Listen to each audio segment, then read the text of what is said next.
मैं हूँ राजेश सतरिया को आप देख रहे हैं एमपी तक। एमपी तक में हम आज उस लड़की से बात करने वाले हैं जिसने एमपीपीएससी की जो परीक्षा है उसको उत्तीर्ण किया है। 1575 में से 942 अंक अर्जित किए हैं।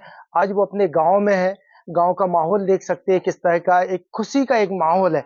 गांव की बेटी किसी बड़े पद पे पहुंचती है, कहीं ना कहीं एक खुशी होती है। कहते हैं कि बेटी ही सब कुछ है। निश्चित तौर से ये सब कुछ अंकिता ने कर दिखाया है। वो हम बात करेंगे अंकिता से कि किस तरह से मेहनत करने के बाद में अंकिता इस मुकाम तक पहुंची।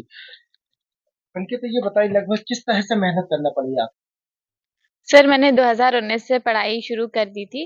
तो काफ़ी 15-16 घंटे मैं डेली पढ़ती थी और जब एग्ज़ाम आता था तो फिर वो टाइम और बढ़ जाता था।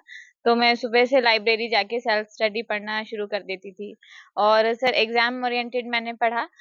जो भी सिलेबस में था प्रीवियस ईयर क्वेश्चन को एनालिसिस करती गई और जो उसकी डिमांड थी वो मैं ज़्यादातर कोशिश में इनपुट करती थी कि मैं करूँ। और सर मैंने प्रीवियस टॉपर्स जो रहे हैं उनकी कॉपी को भी बहुत एनालिसिस किया, वहाँ से सीख मिली और सर उसी का एक रिजल्ट है कि आज मैं भी टॉपर हूँ सर।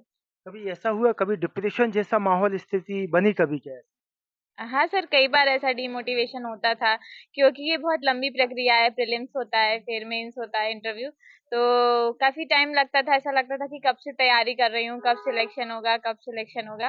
और सर 2019 में मैंने इंटरव्यू तक भी पहुँची हूँ, पर जब मेरा 13% ओबीसी आरक्षण की वजह से होल्ड है, तो उसमें मेरा रिजल्ट नहीं आया तो मुझे काफ़ी निराशा फ़ील हुई वहाँ पर। और सर 2020 का मेरा प्रीलिम्स ही क्लियर नहीं हो पाया था। तो वहाँ मुझे लगा, परंतु सर मेरा अभी यही निर्णय है, यहाँ पर यही संदेश है कि हमें डिमोटिवेट ना होके हर असफलता जो है वो सफलता की पहली सीढ़ी होती है। यही सोच के आगे बढ़ना चाहिए और हमेशा अपने आप को मोटिवेटेड रखना चाहिए सर। आपको सहयोग की बात की जाए तो आपको कहाँ से और किस तरह का सहयोग प्राप्त हुआ आपको ये इस स्तर तक पहुँचने के लिए? सर सबसे पहला सहयोग तो मेरे परिवार का रहा है। जैसे मैं यहाँ गाँव नरवर में रही हूँ, तो मेरे चाचा मिलिट्री में हैं और पिताजी और बड़े पापा राज्य परिवहन निगम में रहे। तो इनका हमेशा से रहा था कि एजुकेशन बैकग्राउंड में करना है कुछ। और मम्मी भी मेरी रिटायर्ड शिक्षक हैं। तो उन्होंने हमेशा कहा कि बेटा अपने पैरों पर खड़े होना है। तो हमेशा से मैंने अपनी पढ़ाई पर ध्यान दिया और वहाँ से योगदान रहा सर। नवोदय विद्यालय में भी मैंने पढ़ाई की, तो वहाँ के गुरुजन भी बहुत अच्छे से उन्होंने पढ़ाया, तो मेरे बेसिक्स वहाँ से कंप्लीट हो गए थे।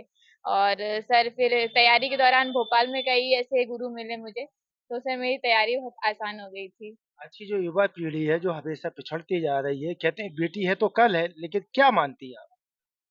सर अवश्य ही बेटी है तो कल है, क्योंकि यदि एक बेटी सफल होती है तो फिर उसके परिवार सफल होता है पूरा, और फिर एक नई कई बेटियों को इंस्पिरेशन मिलती है, वो भी अपनी बेटियों को आगे बढ़ाते हैं। तो सर ये एक बहुत अच्छा एग्जाम्पल है महिलाओं के आगे आने का और महिला सशक्तिकरण का सर।